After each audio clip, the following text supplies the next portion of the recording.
Nagpagewang-gewang ang motorsiklong yan sa Mangaldan, Pangasinan. Maya-maya tumama na ito sa SUV na papasok sana ng highway. Sugatan ng rider at angkas nito na parehong walang suot na helmet. Ayon sa mga pulis, walang lisensya ang rider. Nakainom rin daw ang dalawa. Nagtiis sa init ang mga pasahero ng NAIA Terminal 3 matapos masira ang air conditioning system doon. Kung kailan pa man din long weekend at maraming pasahero. Natapos na ang troubleshooting dakong alas 7 ng gabi pero hindi raw pwedeng biglang ibaba ang temperatura ng aircon para lumamig sa paliparan. May report si Mark Salazar. Sobrang init po ngayon dito. Namatay daw yung aircon. Iba yung init sa loob. Hindi okay. Hindi komportable yung pasahero. Tsaka yung mga naghahatid. 3 sa 5 chillers ng air conditioning system ng NAIA Terminal 3 ang bumigay kahapon. Pag pinabayaan ito, baka mag-cause pa ng damage sa ibang part ng cooling system. No? So, si GM Eric Ines decided to turn it off muna to have it checked. Naglagay na muna ng portable cooling units. Posible raw na abutin na hanggang bukas ng tanghali ang pagkukumpuni ng aircon. We're doing everything that we can so that we can expedite itong repair na ginagawa natin. Kung sa NAIA mainit, sa City of Pines na-enjoy ng mga turista ang 18.4 degrees Celsius na temperatura ngayong araw. Dito okay ang klima, tsaka maraming mga tourist spot. Malamig na rin. Enjoy very much. Sa kabila naman ng naranasang fog o volcanic smog kamakailan, may mga dumayo pa rin sa Tagaytay para sa view at mainit na sabaw. Yeah, very nice. It's very nice view up here. Yeah. Ayun po, maaliwalas po, maganda pa rin po yung view, tapos hindi rin naman po mausok. Nagsisimula na ring dumami ang mga biyahero sa Batangas Port para samantalahin ang mahabang bakasyon. Inaasahan namang lalo pang dadami ang mga turista sa Samal Island sa Davao ngayong long weekend. Mark Salazar, nagbabalita para sa GMA Integrated News. Tinutulungan daw ng mga sindikatong sangkot sa Pogo si dating Banban Mayor Alice Go para makapagtago. Ayon yan sa Presidential Anti-Organized Crime Commission. Ang kapatid naman niyang si Sheila, kumpirmadong isang Chinese national, kasunod ng fingerprint analysis ng NBI. May report si John Consulta. Nasa Indonesia pa rin si dismissed Banban Tarlac Mayor Alice Go base sa tracking ng immigration authorities doon.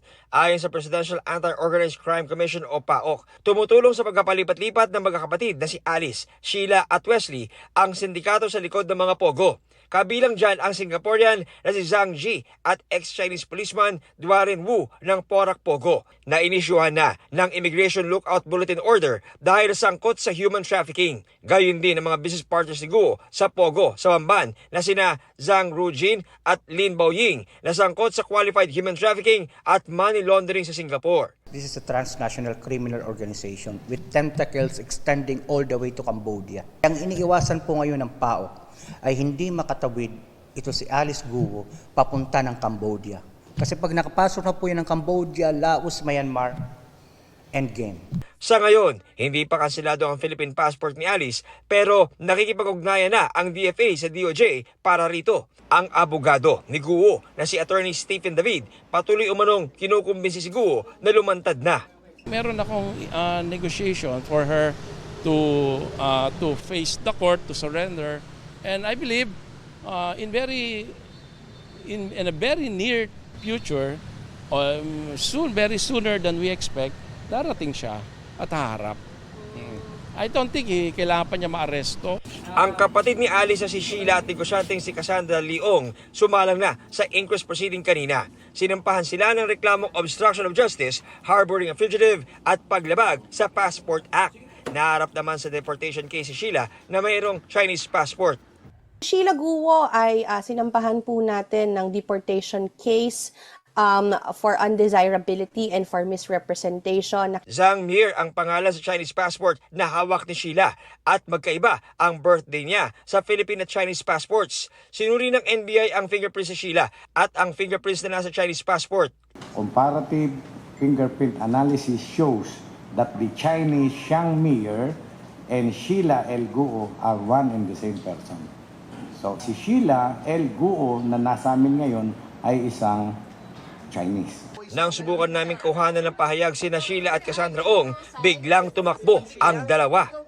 Ma'am Sheila, Chinese ka daw kayo? Ma'am Sheila? Ma'am Sheila, Chinese daw kayo? Hindi daw kayo Pilipino? Ma'am Sheila?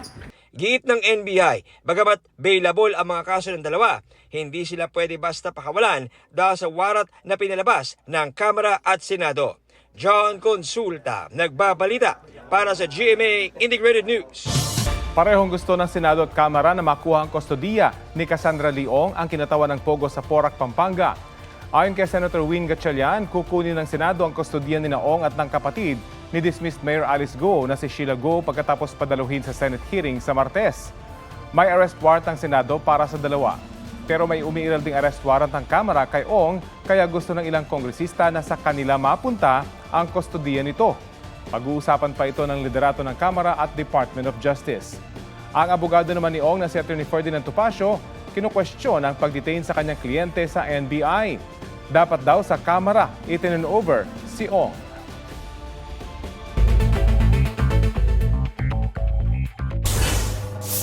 Mountain Province, nasa state of calamity dahil sa pagtaas ng dengue cases. Ang bayan naman ng Calauan, Laguna, isinailalim sa state of public health emergency. Hinikayat ni Pangulong Marcos ang mga LGU na magsagawa ng mas agresibong information drive laban sa iba't ibang sakit gaya ng dengue.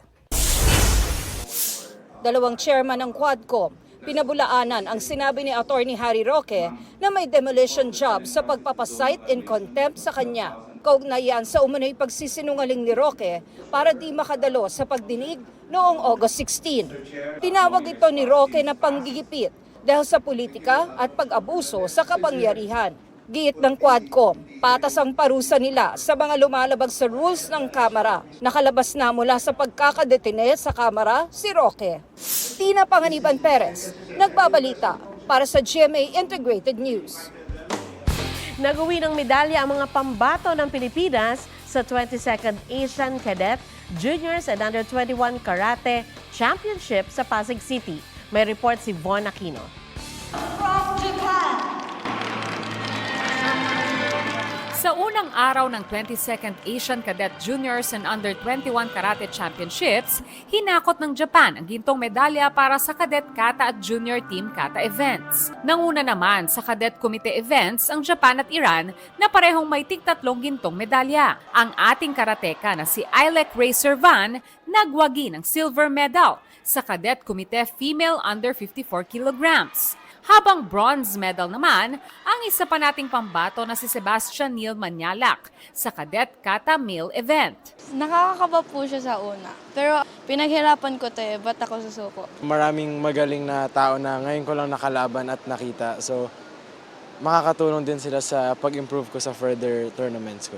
Ayon sa presidente ng Philippine Karate Federation, sa pag-host ng 22nd Asian Cadet Juniors and Under-21 Karate Championships dito sa Pilipinas, mapapalagana pa ang karate sa bansa. So that the Filipino young athletes, karate athletes, would be able to see the kind of athletes that are participating, and more or less they will have an assessment on how they are right now. It's been a big progress, and I see worldwide Philippine athletes competing in our league, different levels, and this is the only way to progress and to be in the top.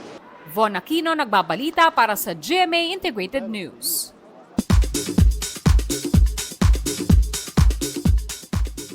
Pagpapasuot ni Heart Evangelista ng kwintas na milyong-milyong piso ang halaga sa alagang aspin na si Panda, umani ng samot-saring reaksyon online. I love my dogs. Anak ko yun eh. And so, sinaspoil ko talaga siya. In fact, ang aking goal talaga is makarating siya sa Paris. I don't really feel like there's anything that I should do and not do, especially I do own the necklace. Herlene Budol, astig at sexy sa 25th birthday photoshoot. Time out muna sa acting dahil ang abot kamay na pangarap stars na sina Jillian Ward at Rahil Birya kumasa sa Maybe This Time Challenge.